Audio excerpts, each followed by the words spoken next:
Okay, so if you clicked on this video, you clearly want bigger arms, right? You might be a beginner just starting out and that's something that you've always wanted and that's your whole point going in the gym. Or you've been going to the gym for months or years and your arms have been stalled and you just want to figure out what you can do to finally start seeing some growth again. Well, in that case, you came to the right place because I am somebody who actually did also experience that. Now, when I started lifting, even before I was actually like legitimately training, right? When I was just a little kid, I'm sure we all had that experience of doing dumbbell curls, right? Grabbing your dad's fucking 25, 30 pound dumbbell and doing like a million sets of bicep curls. So we're all at some point pretty much naturally obsessed to just having bigger arms, right? And so I would do that. And when I was a kid, that ended up making it so that my biceps actually did develop pretty good. And so when I started lifting, my biceps were one of my more standout features. But the thing is, that doesn't necessarily mean I had an easy time going about it, because what ended up happening was I fell for the powerlifting compound lift meme. Now, for those of you that don't know, there was a large period of time, especially on YouTube Fitness, where we were told, right, that compound lifts were enough for arm size and that doing bicep curls, tricep extensions, arm workouts, right, were like bro workouts and stupid and they're dumb and you shouldn't do them and all that matters is bench, squat, and deadlift, whatever. And they would literally tell you shit like, oh, if you want big arms, just get to a 4-plate bench press. Oh, if you fucking bench press 400 pounds, there's no way you're gonna have small arms. And it's like, okay, but why would I go towards that level of an extreme to get big arms when I can simply get big arms by training my goddamn arms, right? And so I fell for the meme, right? I was a beginner, I didn't know better, and what ended up happening was I would train the compound lifts with a lot of intensity, a lot of intent, and track my progress on them, which is good. A lot of people don't even do that. But my arm work was always at the end of the workout. I was wiped out, and a lot of times I would even skip it, which is crazy because I want big arms. It's a priority for me, so it was kind of dumb that I was doing that. What that ended up doing, though, was I put a lot of size on my torso, my shoulders, my chest, my back. Everything was getting bigger in that area, but my arms were staying relatively the same. I gained a little bit of development in my triceps, and that's about it. Now in that beginning phase, my arms were like 14 and a half inches, and I was up there. I was like 175 pounds, 165 pounds, something like that. And it wasn't even a lean measurement. Like I didn't even have a bicep vein visible. It was pretty fat actually. And that really kind of shot me in the foot as far as going towards impressive development in the arms. And so what I did moving forward, once I realized my mistake, was I started actually prioritizing my arm training. And it was around, I want to say like 1.5 years into training, that I started incorporating things like arm days. And so that's been the biggest game changer, right? If arms are a priority for you and you really want to get them bigger, you're going to want to consider getting an arm day. And that's going to be tip number 1 actually. And so the reason you're going to want an arm day is because during those other sessions, say you're doing the upper lower split, right? And you're doing it upper lower, so 4 days a week. You can throw in an arm day, that's 5 days a week, still 2 days of recovery, and you'll be fine as long as you're eating enough and you're resting enough. It shouldn't impede your recovery whatsoever. The arm days are going to be comprised of exercises that are actually geared towards pushing progression in your arms, right? So the thing is, if you don't do that, and if you don't train with intensity, with intent, with your curls, your overhead extensions, whatever else you want to do, so tricep pushdowns, forearm work, if you don't do them with intensity, if you don't do them with a notion to get stronger and progress, you're just not going to see the growth that you want to see. I mean, that should be pretty obvious, right? And the thing is, that mentality is so clear and so easy to have towards compound lifts. When it comes to the isolations, though, we seem to not be able to comprehend that the same principles still apply, right? So that's going to be tip number 1 get an arm day. Tip number 2, you're gonna wanna train pretty hard. Okay, so you're gonna wanna train harder than you typically would. And here's what I mean. When it comes to the isolation lifts, they cause local fatigue. They don't cause systemic fatigue. For those of you that, well, at least they don't cause a lot of it. For those of you that may not know, the difference is when it comes to systemic fatigue, right? Say like a bench press, a deadlift, a squat. These are movements that they're compound lifts and they use a lot of muscles. And because they use a lot of muscles, they fatigue your body overall and not in a particular area. And that's the main difference between an isolation and a compound lift. And so when it comes to arm training, a lot of your exercise selection is gonna be isolation lifts. And so a bicep curl, especially something like a cable bicep curl, is gonna cause very little actual systemic fatigue, but a lot of local fatigue. So you're gonna get what you want out of it as far as stimulus, but you're not gonna get that added fatigue that's gonna impede your recovery. And you're gonna be able to be good within 1 or 2 days the next, coming workout, depending on how hard you went. But the thing is, you're gonna have to be willing to push to failure, even beyond failure, and you're gonna need to push progression as well. Otherwise, you're gonna get stuck, like me. Probably, if you're like average genetics, you're probably gonna get stuck around the 15.5-inch arms range.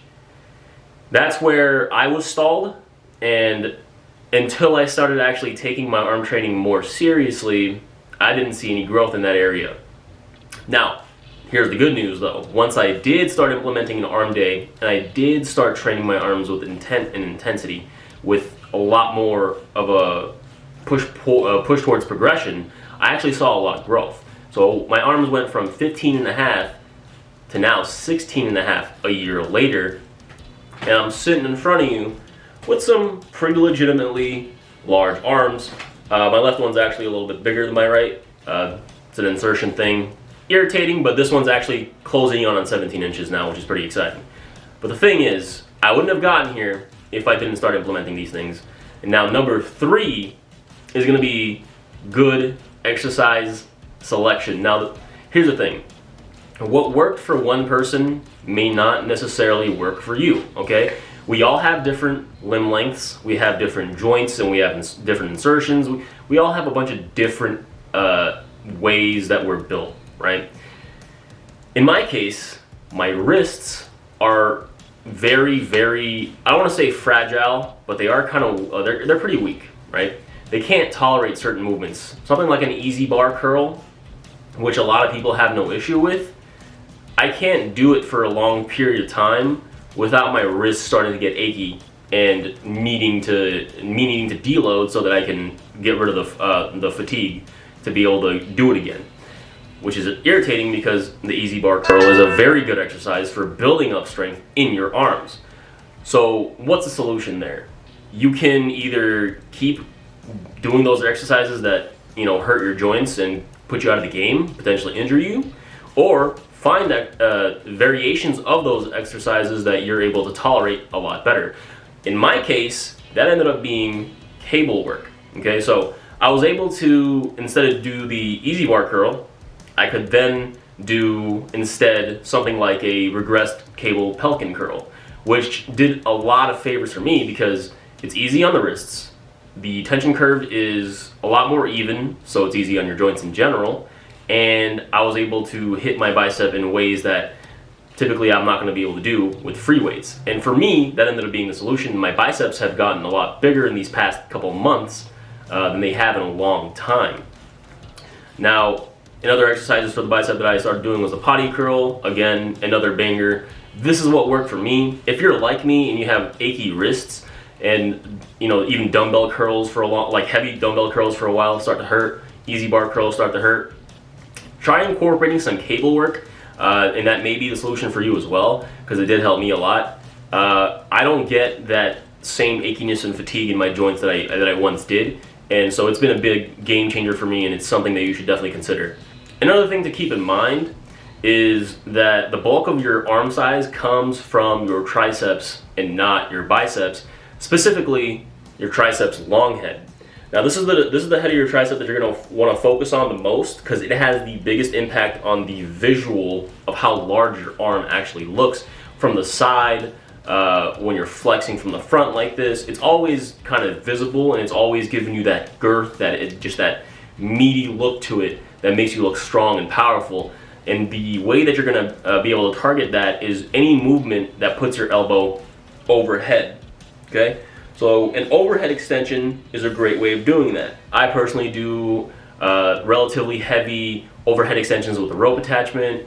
I'll do unilateral overhead extensions either with a dumbbell or with a cable, and also easy bar overhead extensions as well. For some reason, that doesn't bother my wrists, so I just do them as well. That's gonna do a lot for you, because the bigger the long head of your tricep gets, the more impressive your arm will look, and that area has a lot of size potential for a lot of you because it's typically underdeveloped and undertrained. So this is the perfect time to take advantage of that. You could add on half an inch, maybe an inch in a very short period of time by finally incorporating exercises specifically for that area, because you've never tapped that out before. So if your arms are at like 15.5 inches right now, I mean, you can get to 16.5 just like that. So start training your triceps a lot more intensity and really push the boundaries of your overhead extensions and push downs and whatever else you want to do. All right, so the next tip is gonna be bulking. Okay, so you're gonna wanna put weight on. Now I know a lot of you're afraid of losing your abs. I get it. I used to be 155 pounds soaking wet as well, all right? I like my abs, I like my cuts, I like being lean, but the thing is, when your body weight is that low, getting big arms is pretty freaking hard, all right? And if you're natural, this is a hard endeavor already. Why would you make it more hard, right? The thing is, bulking and getting into those higher body weight thresholds is gonna give you a lot more leeway as far as what you're working with to put on more muscle. So your arms are no different in that regard. And the thing is, the smaller you are in body weight, your arms are gonna be proportionally small with that, because they're actually impacted quite a bit, especially if you hold a lot of subcutaneous fat by your body weight. So I do recommend, for a lot of you watching, if you haven't already, start bulking. Okay, if you're 12% body fat, you're 145 pounds, chances are you have just been sabotaging yourself this whole time. You could have had much bigger arms by now if you had just let yourself get to 155, 165, 175, 185, even 200 pounds if you want to push it that far. Because the thing is, once you're at that higher body weight as well, and you decide to cut down later on, you'll have much bigger arms to show for it, because you allowed them to experience that calorie surplus, you allowed them to experience that intensity in training, and you allowed them to actually have what they need to be able to grow well. You know, sounds pretty obvious when you say it like that, but a lot of dudes really can't seem to figure that one out. You want to get into a calorie surplus and train hard, and that way you kind of just ensure the growth. I mean, there's no way you're not going to grow. All right, and the last and final tip here is be patient, okay? So this is, at the end of the day, a marathon and not a sprint, and especially when it comes to putting on appreciable size in your arms, it isn't something that happens overnight, okay? So it took me a year, at least, right, to put on an inch and a half on my arms, because it's just a slow process, and a year's actually not that long, right? So if it takes you a year to put on an inch, you gotta think about how like quickly the years go by anyway. It's like a drop in the bucket. It doesn't matter. If you plan on doing this for the rest of your life, just put the time in and you're good. So be patient, guys. Don't fret if your arms aren't as big as you'd like them to be right now. Just do all the things I told you in this little video here, and you should be good. You know, you shouldn't have any problems. As far as I know, it helped me break my plateau, and hopefully it'll help break yours as well. So get out there, start training your arms, do an arm day. It's fine. You're not a stupid gym bro. You're not a goofball meathead for having an arm day. It's a perfectly legitimate practice, and it's been done for years, and dudes that have been getting big arms for the past decade have been doing it. Come on, like, try an arm day, and yeah, just train your arms at the tent. That's all it really comes down to. If you want more videos like this, please like, comment, and subscribe. I will catch you all next time. This has been it for me. Bye-bye.